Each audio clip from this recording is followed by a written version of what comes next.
তারা বলেন, হযরত, আপনার সন্তানের মৃত্যুর সংবাদ শুনে আপনি কেন নামাজে দাঁড়াইলেন? হযরত আব্দুল্লাহ ইবনে আব্বাস বলতেছে, আমার ভাইয়েরা দেখুন আল্লাহ কি বলছে, ওয়াস্তাঈনু বিস-সাবরি ওয়াস-সালাহ। আমার সন্তান আমার কাছে খুব মায়ার জিনিস। এই যে আমার সন্তান আল্লাহ পাকের ডাকে সাড়া দিয়ে চলে গেল, আর এই সন্তান হারানোতে যে ধৈর্য ধারণ করতে হবে, এই ধৈর্য ধারণের শিক্ষা আল্লাহ কোরআনে পাকে দিয়েছেন, ওয়াস্তাঈনু বিস-সাবরি ওয়াস-সালাহ। নামাজের মাধ্যমে ধৈর্য ধারণ করতে আল্লাহ বলেছেন। এই কারণে আমি 2 রাকাত নামাজ পড়ে এরপরে আমি আমার পুত্রের মৃত্যুর সংবাদের দোয়া পড়েছি, ইন্না লিল্লাহি ওয়া ইন্না ইলাইহি রাজিউন। হে আমার ভাইও, মানুষ যখন বিপদের সম্মুখীন হয়ে যায়, তখন মানুষ যদি নামাজে দাঁড়িয়ে যায়, আল্লাহ তাআলা তার বিপদ থেকে উদ্ধার করে দিবেন।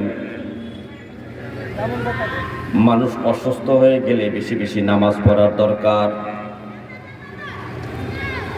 মানুষ অসুস্থ হইলে বেশি বেশি নামাজ পড়া দরকার। আর আমরা অসুস্থ হলে নামাজ ছেড়ে দেই, এটা হলো আমাদের বর্তমানের নিয়ম। অথচ সাহাবায়ে কেরাম যখন অসুস্থ হয়ে যাইতেন, তখন সাহাবায়ে কেরামকে আল্লাহ রাসূল কি নির্দেশ দিয়েছেন আমরা হাদিস শরীফের মধ্যে জানতে পারি। হযরত আবু হুরায়রা রাদিয়াল্লাহু তাআলা আনহু মসজিদ নববীর মধ্যে জামাতের সহিত নবীজির পেছনে নামাজ পড়লেন, কিন্তু এমন অবস্থা হযরত আবু হুরায়রার পেটের ব্যথা শুরু হইল। নামাজ শেষ করে নবীজির সামনে বসলেন। আবু হুরায়রার পেটের ব্যথা। আবু হুরায়রা নবীজিকে বলে নাই, ইয়া রাসূলুল্লাহ, আমার পেটে ব্যথা, প্রচন্ড পেটের ব্যথা। আবু হুরায়রা বলে নাই। নবীজি তো তার সাহাবীদের খবর জানেন, তার জন্য নবীজি বলতেছেন, হে আবু হুরায়রা, তোমার কি পেটে ব্যথা করতেছে? আবু হুরায়রা বলতেছে, ইয়া রাসূলুল্লাহ, আমার পেটে প্রচন্ড ব্যথা করতেছে। নবীজি বললেন, কুম ফাসাল্লি, হে আবু হুরায়রা, দাঁড়াও, নামাজে দাঁড়িয়ে যাও, ফা ইন্না ফিস সালাতি শিফা। আবু হুরায়রা, নামাজের মধ্যে রোগের শিফা আছে। তোমার যে পেটের ব্যথা, এই ব্যথা নিয়ে তুমি নামাজে দাঁড়িয়ে যাও, এই নামাজের মধ্যে রোগের শিফা আছে, ওষুধ আছে। তুমি যদি পেটের ব্যথা নিয়ে নামাজ পড়তে পারো, রব্বে কারীম তোমার পেটের ব্যথার সাথে সাথে ভালো করে দিবে। সাহাবায়ে কেরাম, আল্লাহ রাসূল সাহাবায়ে কেরামকে কি শিক্ষা দিয়েছেন? যে আমরা অসুস্থ হইলে মসজিদ থেকে, নামাজ থেকে দূরে থাকি। আর আল্লাহ রাসূল বলছেন যে নামাজের মধ্যে কি আছে? শিফা আছে। ফা ইন্না ফিস সালাতি শিফা। নামাজের মধ্যে তোমার এই রোগের শিফা আছে, অসুস্থতার শিফা, ঔষধ নামাজের মধ্যে আছে। সুতরাং অসুস্থ হলে বেশি বেশি করে নামাজ পড়ো।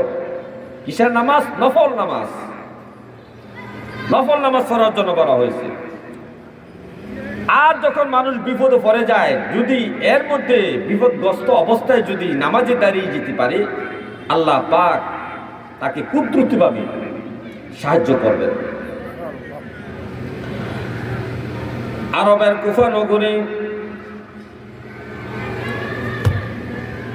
এই ইরাক দেশ আরবের দেশ, ইরাকের কুফা নগরীর মধ্যে একজন কুলি ছিলেন, দিন মজুর ছিলেন, কুলি ছিলেন, যার কাজ ছিল টাকার বিনিময়ে মাল এক স্থান থেকে অন্য স্থানে আনা নেওয়া করা। এই কুলি টাকার বিনিময়ে একজনের মাল অন্য জায়গায় পৌঁছাইয়া দেয়। এই কুলি খুব ভালো মানুষ ছিলেন, সমাজের মধ্যে তার একটা ভালো পরিচিত ছিলেন। এই কারণে মানুষগুলা তাদের মাল আনা নেওয়ার জন্য এই কুলিকে তারা স্মরণ করতেন। এমত অবস্থায় একদিন এই কুলি মাল নিয়ে এক শহর থেকে অন্য শহরে যাওয়ার জন্য রওনা হয়েছেন। যাইতে যাইতে কিছু দূর পরে একটা অপরিচিত লোকের সাথে তার দেখা হলো। ওই অপরিচিত লোকটা তাকে বলতেছে, কুলি সাহেব, আপনি কোথায় যাবেন? আমি অমুক শহরে এই মালগুলো নিয়ে যাব। তার ওটের মধ্যে অনেক মাল, ওটার কাফেলা নিয়ে এসে চলছে। ওই অপরিচিত লোকটা বলতেছে, ভাই তুমি যে শহরে যাইবা আমিও সেই শহরে যাব। আমি অসুস্থ মানুষ, দুর্বল মানুষ, হাঁটতে পারি না।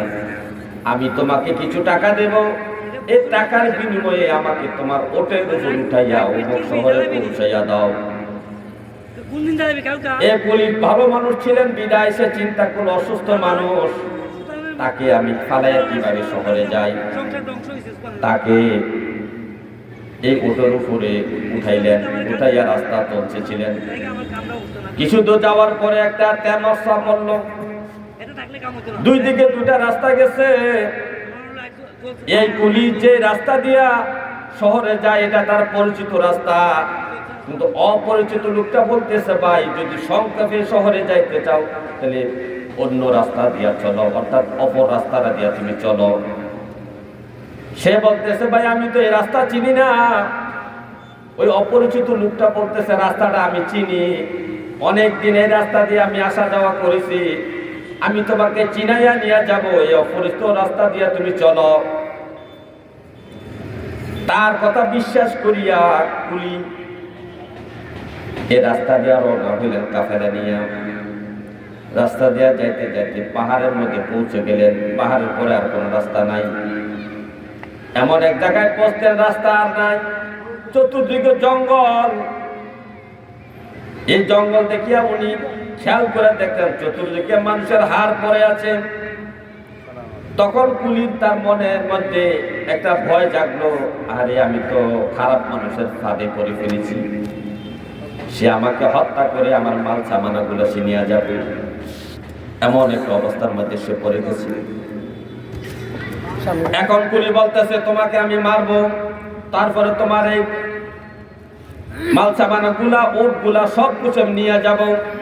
কুলি বলতেছে, ভাই আমাকে মেরো না, আমার উট এবং উটর বহরে যত মাল সামান আছে সব কিছু তুমি নিয়ে যাও, আমাকে ছেড়ে দাও। ওই ডাকাত বলতেছে, না তোমাকে ছাড়া হবে না, তোমাকে মারবো, তোমার মালও নিব। এখন কুলি যতই কান্নাকাটি করে অনুরোধ করে, ডাকাত কিন্তু শুনতেছে না, এই অপরিচিত লোকটা কিন্তু শুনতেছে না। কুলি শেষ পর্যন্ত তাকে অনুরোধ করলেন, ভাই আমাকে যত তুমি মেরে ফেলবে তো তোমার কাছে আমি একটু সময় চাই, আমাকে 2 রাকাত নফল নামাজ পড়ার সুযোগ দাও। কয় রাকাত? 2 রাকাত নফল নামাজ পড়ার সুযোগ দাও। ডাকাত বলবো, এটা তো আর কেমন কথা, 2 মিনিট লাগবে বা 3 মিনিট লাগবে, নফল নামাজ পড়ো। তখন লোকটা ভয়ে ভয়ে নফল নামাজে দাঁড়িয়ে গেলেন। যার মনের মধ্যে টেনশন কিছুক্ষণ পরে তাকে কল্লা কেটে ফেলে দেওয়া হবে অথবা তাকে মেরে ফেলা হবে, এমন অবস্থায় আপনি নামাজে দাঁড়াইতে পারবেন কিনা? কিন্তু সে ভয়ে নামাজে দাঁড়াইছেন, দাঁড়াই আছে, সূরা ফাতিহা পড়ছে। সূরা ফাতিহা পড়ার পর তার একটা সূরা পড়তে হবে, কিন্তু আল্লাহর বান্দা অন্য সূরা পড়তে পারতেছে না, স্মরণ আসতেছে না, তো বিপদ তো সামনে। সে জানতেছে যে একটু পরে সালাম ফিরালে আমার মেরে নেবে। এখন সেই ভয়ে সূরা কেরাত তার আসতেছে না, স্মরণ হচ্ছে না।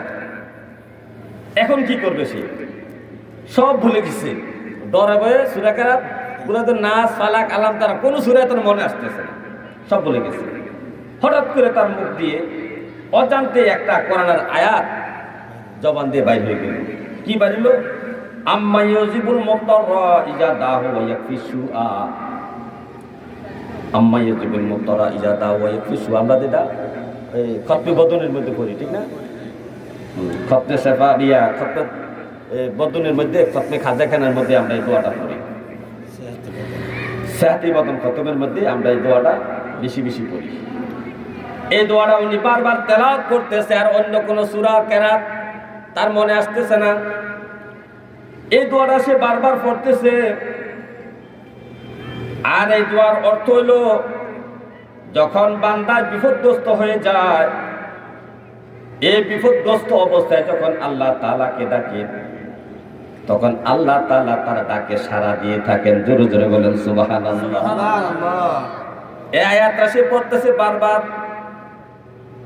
এক রাকাত পরে দ্বিতীয় রাকাতে আবার চেষ্টা করতেছেন সূরা ফাতিহার পর অন্য একটা সূরা পড়ার, কিন্তু মনে আসতেছে না। জানা সূরাও তার মুখে আসতেছে না। পড়া শোনা জানা শোনা সব সূরাগুলো সে বলে গেছে, আবার এই আয়াতটা সে পড়তেছে বারবার দ্বিতীয় রাকাতে। এদিক দিয়ে আর ডাকাত ব্যক্তি অপরিচিত ব্যক্তি বলতেছে, এ মিয়া তাড়াতাড়ি নামাজ সারো, আমার সাথে ধোঁকাবাজি কইরা না, নামাজ সারো, তোমাকে মারবো, তোমার মাল সামানা সব নিয়ে যাব।